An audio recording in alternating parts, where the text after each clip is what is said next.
In this video, we're going to talk about how the solar system was formed. I mean, how come the solar system and all the planets even exist?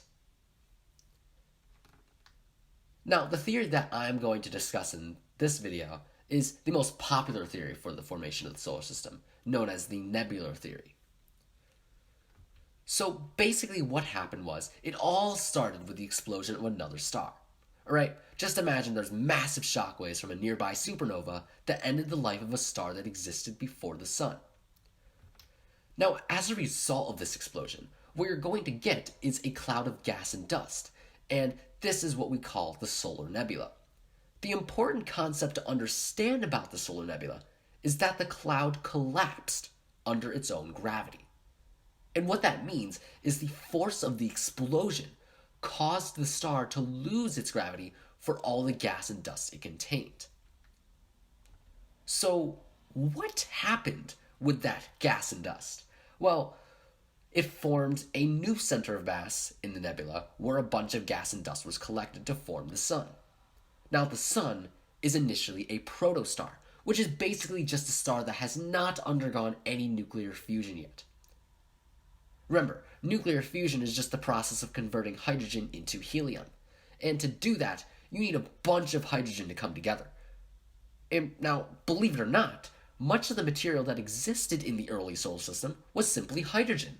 And as more and more hydrogen was collected at the protostar, it eventually gained enough hydrogen to convert it into helium.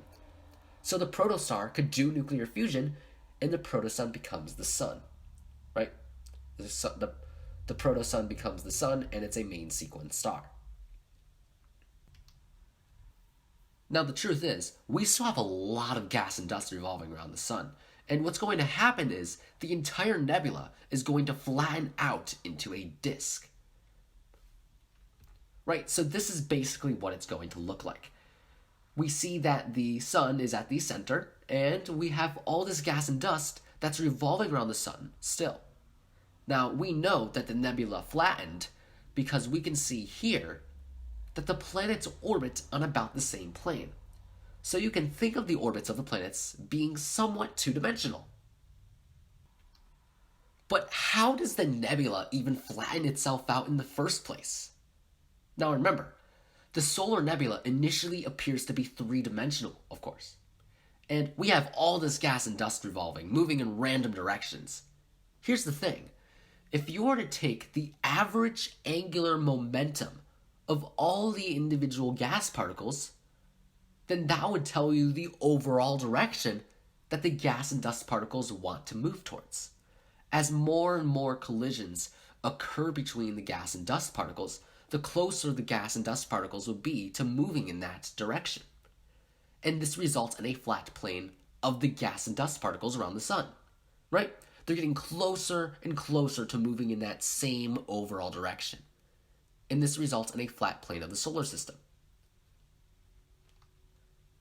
Now, for the next millions of years, material revolving around the sun are going to form their own centers of mass where material is collected. Gas and dust particles are going to stick together through a process known as accretion. And as this process continues for the next 100 million years or so, the planets will eventually take their shape. Now, we know that we have solid terrestrial planets close to the sun, but we have gas planets far from the sun. So, why are the planets organized this way? So, why were the terrestrial planets formed near the sun? Now, remember, the terrestrial planets are made mainly out of solid material, right? And their necessities originated near the sun when the planets were forming. Now, when we think about the solids that the terrestrial planets are made out of, we think of them as hard, rocky, but most importantly, metallic, right? We know that metals have high melting points, so they are easily resistant to the heat of the sun. So to sum this up, solid material originated near the sun because it was able to resist the sun's heat during accretion, and this was especially due to the solid having metallic properties. Now, what about the gas planets? Why did they form much farther from the sun? Remember, the gas planets are mainly made out of lightweight gases, especially hydrogen and helium. You see, when the gas planets were forming, hydrogen and helium were the most abundant matter in the outer regions of the solar system.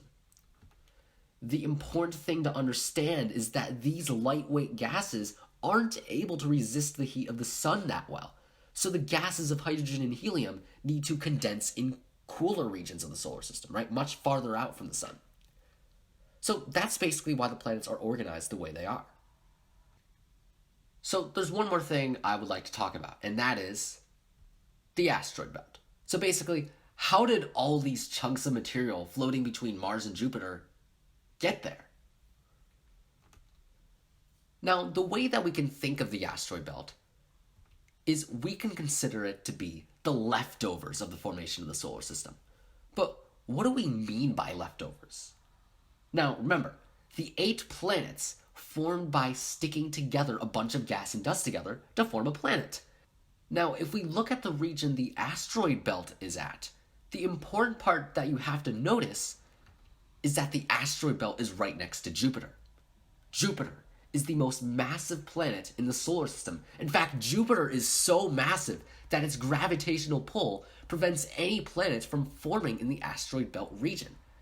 And so you can think of the asteroid belt as a region where material was sticking together. However, once that material continued revolving around the sun, it eventually reached Jupiter. And Jupiter just simply tore it apart. So we mainly just see the asteroid belt as just chunks of material that was torn apart by Jupiter.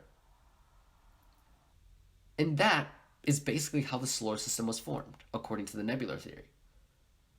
So what have we learned? Well, we learned how the explosion of a star became the solar nebula. We learned how gas and dust collected to form the protosun. We learned how the protosun became the sun. We learned how the solar nebula became a flat disk. We learned about the formation of the planets and accretion. We learned the difference in the formation of the terrestrial and the gas planets. And we learned about the formation of the asteroid belt. And so that's pretty much it. That is basically how the solar system was formed.